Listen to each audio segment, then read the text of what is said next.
Stressed and anxious North Shore Emergency Department nurses have warned their bosses they're at risk of making clinical errors. Staff spoken to by Newshub fear it's just a matter of time before someone dies in the department. Nick Trubridge has the story. Monday morning at North Shore Hospital, all appears calm, but behind the ED doors it's anything but.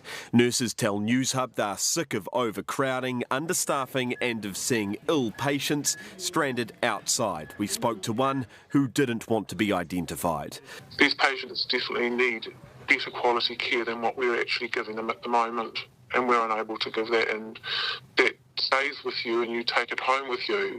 It can be overwhelming. The nurses have issued North Shore Hospital's Executive Director a provisional improvement notice. They claim he's breaching the Health and Safety at Work Act. The document reveals patients requiring cardiac monitoring being forced to wait in ambulance bays and that only 35 beds are available at the ED, despite daily demand of up to 70 patients. Meanwhile, financial incentives for staff to work extra hours have been scrapped. We're fearful of there's something happening, someone dying, and we're helpless and it hurts us. She says the provisional improvement notice is a last resort. It calls for an immediate review of the current model for minimum nurse-to-patient ratios and an increase in staffing levels. Morale in our department is very low, and we try and do our best to sort of keep everyone up. It comes as little surprise to the New Zealand Nurses Organisation. It's unfortunate that some people are actually saying that this is becoming our new norm.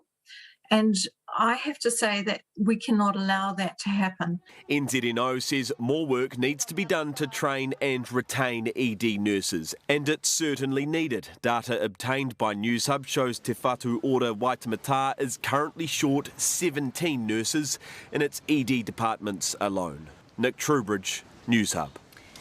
Well, Nick joins us now. Nick, what is Te Whatu Ora saying about all this? Yeah, well, we've just heard from Te Whatu Ora Waitemata. As you'd expect, the usual platitudes to start off with acknowledging the issues that nurses are facing, thanking them for their work as well. But then towards the end of the statement, there is a bit of a disagreement over, as you heard in the story, the issue of paying nurses for working extra shifts. Te Whatu Ora contends that basically that was simply a winter payment during COVID, and that it was always the case that come September, those payments were going to go. But I guess it is important to add that there is a lot of good faith on the table here. In fact, I understand later this week, NZNO, the nurses organisation, will be meeting with the top brass at Te Whatu Ora to sort out some of these issues around hiring of nurses, but also retention of nurses, keeping them in the wards where they are so desperately needed.